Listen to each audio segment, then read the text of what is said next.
ರೈತರು ಕೂಡ ಬೀದಿ ವ್ಯಾಪಾರಿಗಳ ಬೆನ್ನು ಹಿಡಿದು ಸಾಧಿಸುವುದಾದರೂ ಏನು ನೀವು? ಬಡವರ ಶಾಪ ಒಳ್ಳೆಯದಲ್ಲ. ಬಡವರ ಹೊಟ್ಟೆಗೆ ಹೊಡೆಯುವುದಾದರೆ ಬಡವರ ಶಾಪ ತಟ್ಟನೆ ಬಿಡದು. ಬಡವರ ಹೊಟ್ಟೆಗೆ ಹೊಡೆಯುವುದಾದರೆ ಬಡವರ ಶಾಪ ತಟ್ಟದು ಬಿಡದು. ಇನ್ಕ್ವಿಲಾಬ್ ಜಿಂದಾಬಾದ್, ಸಿಐಟಿಯು ಜಿಂದಾಬಾದ್, ಬೀದಿ ವ್ಯಾಪಾರ ಜಿಂದಾಬಾದ್. ಸಂಡೆ ಬಜಾರಿನ ವ್ಯಾಪಾರಿಗಳಿಗೆ ಪರ್ಯಾಯ ವ್ಯವಸ್ಥೆ ಆಗುವವರೆಗೂ, ಸಂಡೆ ಬಜಾರಿನ ವ್ಯಾಪಾರಿಗಳಿಗೆ ಪರ್ಯಾಯ ವ್ಯವಸ್ಥೆ ಆಗುವವರೆಗೂ ವ್ಯಾಪಾರ ನಡೆಸಲು ಅವಕಾಶ ಬೇಕು. ವ್ಯಾಪಾರ ನಡೆಸಲು ಅವಕಾಶ ಬೇಕು. ಸಂಡೆ ಬಜಾರನ್ನು ಅಧಿಕೃತಗೊಳಿಸಲು ಕೂಡಲೇ ಕ್ರಮವನ್ನು ಕೈಗೊಳ್ಳಿ. ಕೂಡಲೇ ಕ್ರಮವನ್ನು ಕೈಗೊಳ್ಳಿ. ಸಾರ್ವಜನಿಕ ವಿಷಯಗಳನ್ನಿಟ್ಟು ವೈಯಕ್ತಿಕ ದ್ವೇಷ ಸಾಧಿಸುತ್ತಿರುವ ಪ್ರಸನ್ನ ರವಿಗೆ ಧಿಕ್ಕಾರ. ಪ್ರಸನ್ನ ರವಿಗೆ ಧಿಕ್ಕಾರ. ಇನ್ಕ್ವಿಲಾಬ್ ಜಿಂದಾಬಾದ್, ಸಿಐಟಿಯು ಜಿಂದಾಬಾದ್. ಯೂಟ್ಯೂಬ್ ಚಾನೆಲ್ ಬಳಸಿಕೊಂಡು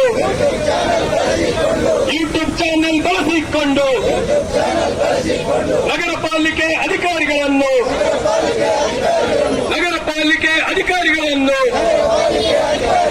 ಸಾರ್ವಜನಿಕವಾಗಿ ನಿಂದನೆ ಮಾಡುವ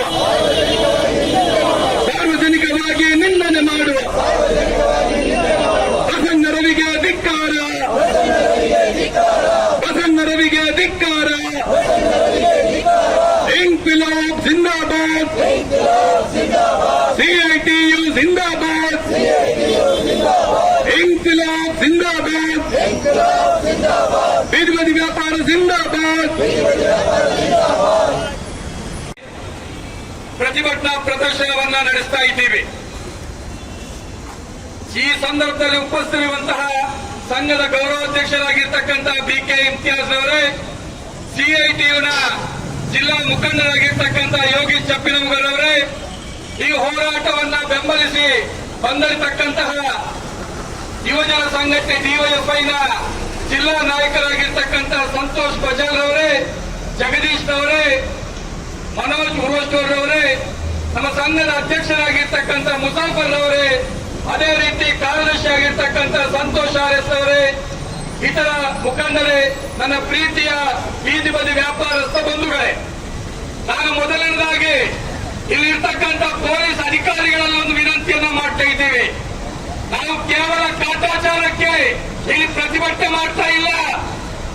ನಮ್ಮ ಮನವಿಯನ್ನ ಸ್ವೀಕಾರ ಮಾಡಲಿಕ್ಕೆ ಅಧಿಕಾರಿಗಳು ಇಲ್ಲಿಗೆ ಬರಬೇಕು, ಕಮಿಷನರ್ ಬರಬೇಕು. ಅಲ್ಲಿ ತನಕ ನಾವು ಇಲ್ಲಿಂದ ಹೇಳೋದಿಲ್ಲ. ಅದಕ್ಕೋಸ್ಕರ ನೀವು ಅಧಿಕಾರಿಗಳಲ್ಲಿ ಬರ್ತಾ ಇದ್ರೆ ನಾವು ಒಳಗೆ ಬರ್ತೀವಿ. ಮಂಗಳೂರು ಮಹಾನಗರ ಪಾಲಿಕೆ ನಿಮ್ಮ ಸುಖದ ಸುಪ್ಪತ್ತಿ ಎಲ್ಲ, ನಿಮ್ಮ ಅರಮನೆ ಎಲ್ಲ ನಮ್ದು. ಮಂಗಳೂರು ಮಹಾನಗರ ಪಾಲಿಕೆ ನಮ್ದು. ನಾವು ಒಳಗೆ ಬರ್ತೀವಿ. ಅದಕ್ಕಾಗಿ ಪೊಲೀಸ್ ಅಧಿಕಾರಿಗಳಲ್ಲಿ ವಿನಂತಿಯನ್ನ ಮಾಡ್ತಾ ಇದ್ದೀವಿ. ಈಗಲೇ ಪ್ರಾರಂಭದಲ್ಲೇ ಹೇಳ್ತಾ ಇದ್ದೇವೆ, ನೀವು ಅಧಿಕಾರಿಗಳ ಮೇಲೆ ಕರೆಸಬೇಕು ಅಂತ ಕೇಳ್ಕೊಳ್ತಾ ಇದ್ದೇವೆ. ಬೀದಿ ಬದಿ ವ್ಯಾಪಾರಸ್ಥರಲ್ಲಿ ವಿನಂತಿಯನ್ನ ಮಾಡ್ತಾ ಇದ್ದೇವೆ. ನಮ್ಮ ವ್ಯಾಪಾರ ಇರೋದು, ನಮ್ಮ ಬದುಕಿರೋದು ಬೀದಿ ಬದಿಯಲ್ಲಿ. ಹೋಗ್ತಾನೆ ಮಳೆ ಬರಲಿ, ಚಳಿಯಲ್ಲಿ, ಬಿಸಿಲಲ್ಲಿ ಬೀದಿ ಬದಿಯಲ್ಲೇ ಇರ್ತೇವೆ. ಆಗಿರುವಾಗ ಪ್ರತಿಭಟನೆ ಮಾಡಬೇಕಾದ್ರೆ ಯಾಕೆ ನೆರಳಲ್ಲಿ ಹೋಗ್ತೀರಾ? ಈಗ ಬನ್ನಿ ಯಾಕಂದ್ರೆ ಮತ್ತೆ ಒಂದು ಈ ಹೋರಾಟದ ಮಹತ್ವ ಗೊತ್ತಿರಬೇಕು. ಏನು ಇವತ್ತು ಪರಿಸ್ಥಿತಿ, ಇವತ್ತಿನ ವಾತಾವರಣ ಒಳ್ಳೆದಿದೆ.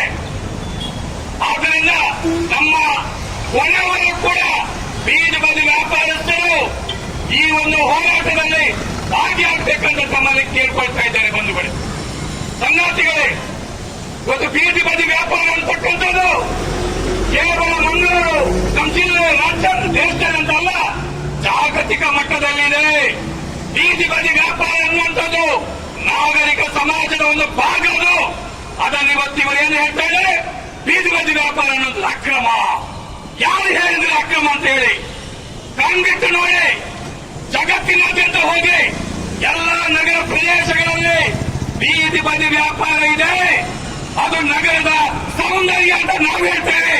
ಬೀದಿ ಬದಿ ವ್ಯಾಪಾರ ಅನ್ನೋದು ನಗರದ ಸೌಂದರ್ಯ. ಆ ಸೌಂದರ್ಯವನ್ನ ನೀವು ಹಾಳು ಮಾಡಲಿಕ್ಕೆ ನೋಡ್ತಾ ಇದ್ದೀರಿ. ಹೌದು, ಅಲ್ಲಿ ಅವರಿಗೆ ವ್ಯವಸ್ಥೆ ಮಾಡಬೇಕಾದ ಜವಾಬ್ದಾರಿ ಯಾರು? ಬೀದಿ ಬದಿ ವ್ಯಾಪಾರ ಅನ್ನುವಂಥದ್ದು ಯಾರು ಅನ್ನುವಂಥದ್ದು ನೀವು ಮೊದಲು ತಿಳ್ಕೋಬೇಕು. ಈ ದೇಶದಲ್ಲಿ 2-3 ಕೋಟಿಗೂ ಮಿಕ್ಕಿ ಬೀದಿ ಬದಿ ವ್ಯಾಪಾರ ಇದೆ. ದೊಡ್ಡ ಸಂಖ್ಯೆಯಲ್ಲಿ ನಮ್ಮ ಯುವಜನರಿದ್ದಾರೆ. ಒಂದು ವೇಳೆ ಬೀದಿ ಬದಿ ವ್ಯಾಪಾರವೇ ಇಲ್ಲ ಅಂತ ತೀರ್ಮಾನ ಮಾಡಿದ್ರೆ ಈ 3 ಕೋಟಿ ಜನ ನಿರುದ್ಯೋಗಿಗಳಾಗ್ತಾರೆ, ನಿರುದ್ಯೋಗಿಗಳ ಪಟ್ಟಿಗೆ ಸೇರ್ತಾರೆ. ಸರ್ಕಾರಕ್ಕೆ ಮತ್ತೊಂದು ಹೊರೆಯಾಗುತ್ತೆ. ಅಂತ ಸಂದರ್ಭದಲ್ಲಿ ಸರ್ಕಾರಕ್ಕೆ ಸಹಾಯ ಮಾಡೋ ನಿಟ್ಟಿನಲ್ಲಿ ಸಮಾಜದಲ್ಲಿ ತನ್ನ ಕಾಲ ಮೇಲೆ ನಿಂತು ಬದುಕಬೇಕು, ಸ್ವಾಭಿಮಾನಿಯಾಗಿ ಬದುಕಬೇಕು ಅನ್ನುವಂತ ಕಾರಣದಿಂದ ಈ ಬೀದಿ ಬದಿ ವ್ಯಾಪಾರಸ್ಥರು ತಮ್ಮ ಬದುಕನ್ನ ತಾವೇ ಕಟ್ಟಿಕೊಳ್ತಾ ಇದ್ದಾರೆ. ನೀವು ದೇಶವನ್ನು ಆಡ್ತಕ್ಕಂಥ ಭಾರಿ ಭಾರಿ ದೊಡ್ಡ ಜನಗಳು, ನೀವು ಜನರನ್ನ ಸುಲಿಗೆ ಮಾಡ್ತಾ ಇದ್ದೀರಿ. ಆದ್ರೆ ನಮ್ಮ ಬೀದಿ ಬದಿ ವ್ಯಾಪಾರಸ್ಥರು ಸ್ವಾಭಿಮಾನಿಯಾಗಿ ಬದುಕು ಕಟ್ಟಿಕೊಳ್ತಾ ಇದ್ದಾರೆ. ಅಂತ ಬೀದಿ ಬದಿ ವ್ಯಾಪಾರವನ್ನ ಇಲ್ಲದಾಗೆ ಮಾಡಲಿಕ್ಕೆ ನೋಡ್ತಾ ಇದ್ದೀರಿ. ನೋಡಿ, ಮಂಗಳೂರಿನಲ್ಲಿ 16 ವರ್ಷದ ಹಿಂದೆ ಈ ಕುತಂತ್ರಗಳು ನಡೆಯಿತು. ಏನು ಟೈಗರ್ ಕಾರ್ಯಾಚರಣೆ ಹೆಸರಿನಲ್ಲಿ ಬೀದಿ ಬದಿ ವ್ಯಾಪಾರಿಗಳ ಮೇಲೆ ಭಾರಿ ದೊಡ್ಡ ದಾಳಿಗಳು ನಡೆಯಿತು.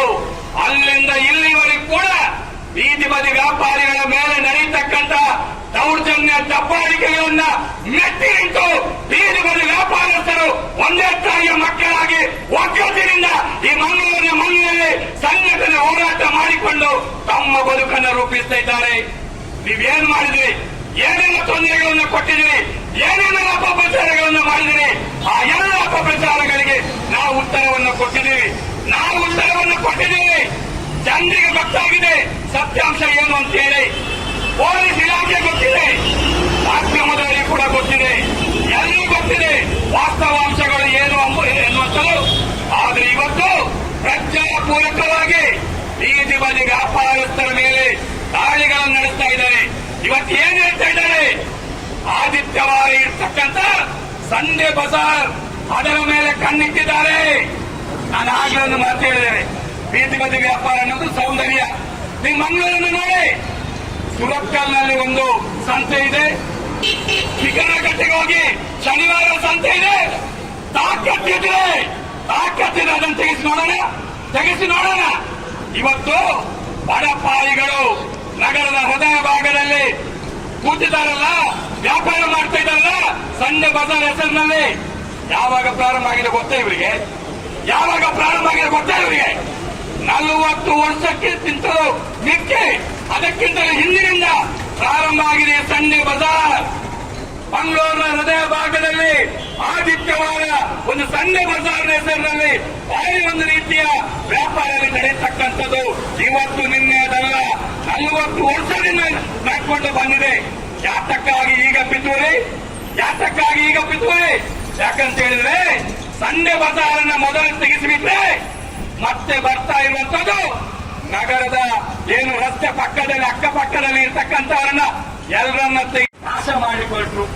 ಈಗ ಕೊಟ್ಟಿರ್ತಕ್ಕಂಥ ವ್ಯಾಪಾರ ವಲಯ ಅದು ವೈಜ್ಞಾನಿಕವಾಗಿ ಇಲ್ಲ, ಸರ್ಕಾರದ ಕಾನೂನುಬದ್ಧವಾಗಿ ಇಲ್ಲ.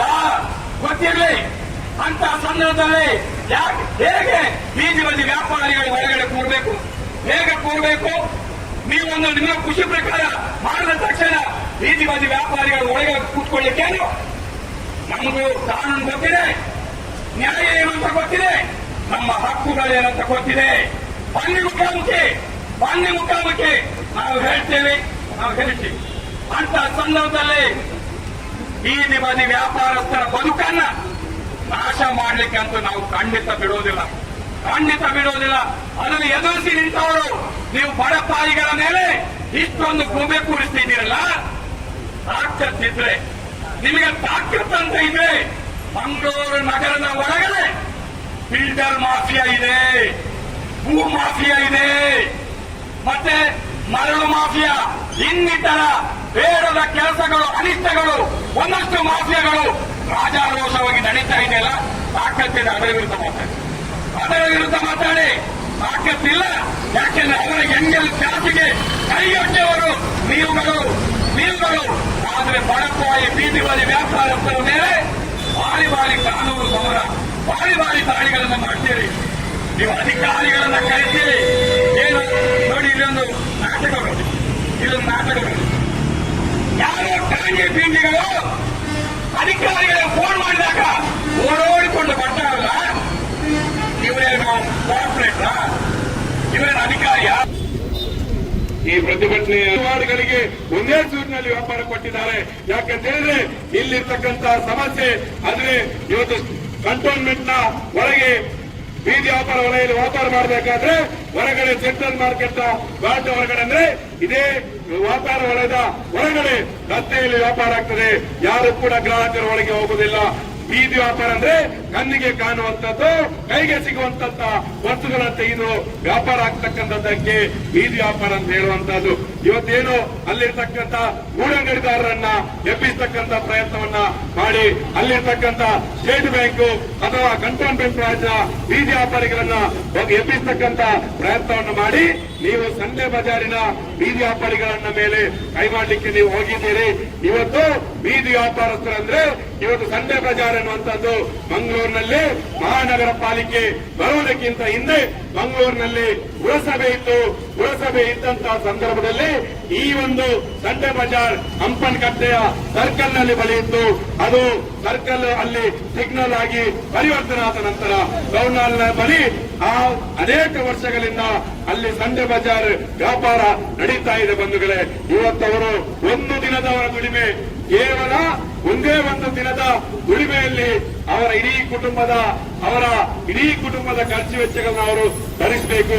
ನೀವು ಇವತ್ತು ದಾಳಿ ಮಾಡಿದಂತ ಈ ಸಂದರ್ಭ ಇದೆಯಲ್ಲ, ಈ ಜೂನ್ ತಿಂಗಳ ಮೊದಲ ವಾರದಲ್ಲಿ ಅವರ ಮೇಲೆ ಮಾಡಿರ್ತಕ್ಕಂಥ ದಾಳಿ ಅದೆಷ್ಟು ನಮ್ಮ ಬಡ ಬೀದಿ ಬದಿ ಸಂಡೆ ಬಜಾರಿನ ವ್ಯಾಪಾರಿಗಳ ಮಕ್ಕಳ ಫೀಸನ್ನ ಕಟ್ಟಲಿಕ್ಕೆ ಸಾಧ್ಯ ಆಗಿಲ್ಲ. ಅವರ ಮಕ್ಕಳಿಗೆ ಪುಸ್ತಕವನ್ನು ತೆಗೆದುಕೊಳ್ಳಲಿಕ್ಕೆ ಸಾಧ್ಯ ಆಗದಂತ ಒಂದು ಅತಂತ್ರ ಸ್ಥಿತಿಯಲ್ಲಿ ಇರ್ತಕ್ಕಂಥ ಸಂದರ್ಭದಲ್ಲಿ ನಾವು ಸಂಡೆ ಬಜಾರ್ನವರ ಪರವಾಗಿ ಹೋರಾಟ ಮಾಡಿದ್ರೆ ನೀವು ನಮ್ಮ ಮೇಲೆ ವೈಯಕ್ತಿಕ ದ್ವೇಷವನ್ನ ಸಾಧನೆ ಮಾಡಲಿಕ್ಕೆ ಬರ್ತೀರಿ.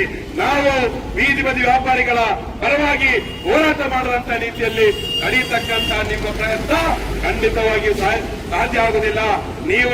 ನಾನು ವೈಯಕ್ತಿಕವಾಗಿ ನಡೆತಕ್ಕಂತ ನನ್ನ ವ್ಯಾಪಾರದ ಮೇಲೆ, ಉದ್ಯಮದ ಮೇಲೆ ನೀವು ದಾಳಿ ಮಾಡುವಂತಹ ಸಂದರ್ಭದಲ್ಲಿ ಸರಿಯಾಗಿ ನೀವು ಕೇಳಿಸಿಕೊಳ್ಬೇಕು. ನನ್ನ ವೈಯಕ್ತಿಕ ಬದುಕು ಸಾರ್ವಜನಿಕ ಒಂದು ವಿಷಯದ ಮೇಲೆ ನೀವು ಅದರ ಜೊತೆಯಲ್ಲಿ ವಿಲೀನಗೊಳಿಸುವುದಾದ್ರೆ ಈ ಒಂದು ಸಂದರ್ಭದಲ್ಲಿ ನಾನು ಹೇಳ್ತಾ ಇದ್ದೇನೆ, ನಿನಗೆ ಉದ್ಯೋಗ ಬೇಕಾ ಅಥವಾ ಜನರ ನಷ್ಟಗಳು ಬೇಕಾ, ಜನರ ಹೋರಾಟ ಬೇಕಾ ಅಂತ ಕೇಳಿದ್ರೆ ನಾನು ಜನರ ಪರವಾಗಿ ನಿಲ್ತೇನೆ ಹೊರತು ನಾನು ದುಡಿದು ತಿನ್ನಲಿಕ್ಕೆ ತಯಾರಿದ್ದೇನೆ. ಮತ್ತೆ ನಾನು ಕೂಲಿ ಕಾರ್ಮಿಕನಾಗಿ ದುಡಿಲಿಕ್ಕೆ ತಯಾರಿದ್ದೇನೆ. ಆದ್ರೆ ಈ ಜನರನ್ನ ನಾನು ನಡುಬೀದಿಯಲ್ಲಿ ಹಾಕ್ಲಿಕ್ಕೆ ತಯಾರಿಲ್ಲ ಎನ್ನುವಂತ ಮಾತನ್ನ ಯಾರು ನನ್ನ ಮೇಲೆ ಅಪಪ್ರಚಾರ ಮಾಡ್ತಾ ಇದ್ದಾರೋ ಅವರಿಗೆ ನಾನು ಹೇಳಲಿಕ್ಕೆ ಬಯಸ್ತೇನೆ. ಇವತ್ತು ಈ ರೀತಿಯ ಒಂದು ನಿಮ್ಮ ಬೆದರಿಕೆಗಳು, ಈ ರೀತಿಯ ನಮ್ಮನ್ನ ಭಯ ಹುಟ್ಟಿಸ್ತಕ್ಕಂಥ ಕೆಲಸ ನಿಮ್ಮಿಂದ ಮತ್ತೆ ನನ್ನ ಹೋಟೆಲು, ನನ್ನ ಉದ್ಯಮ, ನನ್ನ ವೈಯಕ್ತಿಕ ಬದುಕು, ವೈಯಕ್ತಿಕ ಜೀವನಕ್ಕಾಗಿ ಮಾಡಿರ್ತಕ್ಕಂಥದ್ದು. ನೀವು ಮತ್ತೆ ನನ್ನ ವೈಯಕ್ತಿಕ ಬದುಕಿನ ಮೇಲೆ ದಾಳಿ ಮಾಡುವಂತಹ ಪ್ರಯತ್ನವನ್ನ ಮಾಡಿದ್ರೆ ನನಗೂ ಗೊತ್ತಿದೆ, ಈ ಮಂಗಳೂರಿನ ಜನರಿಗೆ ಗೊತ್ತಿದೆ. ಈ ಒಂದು ಆರೋಪ ಮಾಡತಕ್ಕಂಥವರ ಎಲ್ಲ ಚರಿತ್ರೆಯನ್ನ ಬಿಡಿಸಿಡ್ಲಿಕ್ಕೆ ನನಗೂ ಚೆನ್ನಾಗಿ ಗೊತ್ತಿದೆ. ಏನೇನು ನಡೆದಿದೆ, ಯಾರ್ಯಾರ ಜೀವನದಲ್ಲಿ ಏನೇನು ನಡೆದಿದೆ ಅನ್ನುವಂತ ಎಲ್ಲ ವಿಚಾರಗಳನ್ನ ಕೂಡ ನನಗೆ ಗೊತ್ತಿದೆ. ವೈಯಕ್ತಿಕ ದಾಳಿಗೆ ಬರಬೇಡಿ ಅಂತೇನೆ ನಾನು ಬಹಳ ಗೌರವಿತವಾಗಿ ಹೇಳ್ತಾ ಇದ್ದೇನೆ. ನಾನು ಮಹಿಳೆಯರಿಗೆ ಅತ್ಯಂತ ಗೌರವ ನೀಡತಕ್ಕಂಥ ವ್ಯಕ್ತಿ. ನಮ್ಮ ಮನೆಯಲ್ಲಿ ಕೂಡ ಮಹಿಳೆಯರಿದ್ದಾರೆ. ಆ ಕಾರಣಕ್ಕಾಗಿ ನಮ್ಮ ತಾಳ್ಮೆ, ನಮ್ಮ ಸಂಯಮವನ್ನ ನೀವು ಎದಗಲಿಕ್ಕೆ ಪ್ರಯತ್ನ ಮಾಡಬೇಡಿ. ನನ್ನ ಮೇಲೆ ಎಷ್ಟು ಮತ್ತೆ ನೀವು ಎಫ್ಐಆರ್ ದಾಖಲು ಮಾಡಲಿಕ್ಕೆ ಓಡಾಡ್ತಾ ಇದ್ದೀರಿ, ಏನು ಸುಳ್ಳು ದೂರುಗಳನ್ನ ಕೊಡ್ಲಿಕ್ಕೆ ನೀವು ಪ್ರಯತ್ನ ಮಾಡ್ತಾ ಇದ್ದೀರಿ. ಇಂಥ ಸುಳ್ಳು ದೂರುಗಳನ್ನೇ ನಾನು ಅದೆಷ್ಟೋ ಸುಳ್ಳು ದೂರುಗಳನ್ನೇ ಮೆಟ್ಟಿ ನಿಂತು ದಾಟಿ ಬಂದು ಇದುವರೆಗೆ ಕೂಡ ಸಾರ್ವಜನಿಕ ಜೀವನದಲ್ಲಿ ಇದ್ದೇನೆ ಎನ್ನುವಂತ ಮಾತನ್ನ ನಿಮಗೆ ಹೇಳಲಿಕ್ಕೆ ಬಯಸ್ತೇನೆ. ಇನ್ನೂ ಕೂಡ ನಮ್ಮ ಮೇಲೆ FIR ದಾಖಲಾಗಬಹುದು. ಸಾರ್ವಜನಿಕ ಜೀವನದಲ್ಲಿ ಜನರ ಪರವಾಗಿ ಹೋರಾಟ ಮಾಡಿದಕ್ಕೆ 2 ಡಜನ್ಗಿಂತಲೂ ಹೆಚ್ಚು ಕೇಸನ್ನ ಎದುರಿಸತಕ್ಕಂಥವ್ರು ನಾನು. ಇನ್ನು ನಿಮ್ಮ ಕೇಸುಗಳನ್ನ ಎದುರಿಸಲಿಕ್ಕೆ ನನ್ನಲ್ಲಿ ಧೈರ್ಯದ ಕೊರತೆ ಇಲ್ಲ. ಬಹಳ ಧೈರ್ಯದಿಂದ ಬಹಳ ಬದ್ಧತೆಯಿಂದ ನಿಮ್ಮ ಕೇಸುಗಳನ್ನ ಎದುರಿಸಲಿಕ್ಕೆ ನಾನು ಸಿದ್ಧರಿದ್ದೇನೆ ಎನ್ನುವಂತ ಮಾತುಗಳನ್ನ ಕೂಡ ನಾನು ಹೇಳಲಿಕ್ಕೆ ಬಯಸ್ತೀನಿ. ಬಂಧುಗಳೇ, ಇವತ್ತು ಏನು ಸಂಡೆ ಬಜಾರ್ನಲ್ಲಿ ವ್ಯಾಪಾರ ಮಾಡತಕ್ಕಂಥವರ ಅವರ ಬದುಕು ಹಾಕನ್ನ ಅವರ ಘನತೆಯ ಬದುಕಲು ನಿಮಗಾಗುವುದು. ಅವರು ಬೀದಿಯಲ್ಲಿ ತರಕಾರಿ ಮಾಡ್ತಾರೆ, ಬಟ್ಟೆ ಮಾಡ್ತಾರೆ ಅಂತ ಹೇಳಿದ್ರೆ ಅದು ಘನತೆಯ ಬದುಕು. ನೀವು ಚರ್ಚೆ ಮಾಡಬೇಕಾಗಿದ್ದು, ನೀವು ಒಂದು ಯೂಟ್ಯೂಬ್ ಚಾನೆಲ್ ಅನ್ನು ಇಟ್ಕೊಂಡು ಜವಾಬ್ದಾರಿಯುತವಾಗಿ ನೀವು ಚರ್ಚೆ ಮಾಡಬೇಕಾಗಿರ್ತಕ್ಕಂಥದ್ದು ಬಟ್ಟೆ ವ್ಯಾಪಾರ, ಹಳೆ ಬಟ್ಟೆ ವ್ಯಾಪಾರ ಮಾಡ್ತಾರೆ. ಹೌದು, ಇಡೀ ದೇಶದಲ್ಲಿ ನಡೀತದೆ ಹಳೆ ಬಟ್ಟೆ ವ್ಯಾಪಾರ. ಈ ಹಳೆ ಬಟ್ಟೆ ವ್ಯಾಪಾರ ಅಂದ್ರೆ ಇವತ್ತು ಅನೇಕ ಬಡವರು ಬರ್ತಾರೆ, ಕೂಲಿಕಾರರು ಬರ್ತಾರೆ, ಅವರು ಖರೀದಿ ಮಾಡತಕ್ಕಂಥದ್ದು.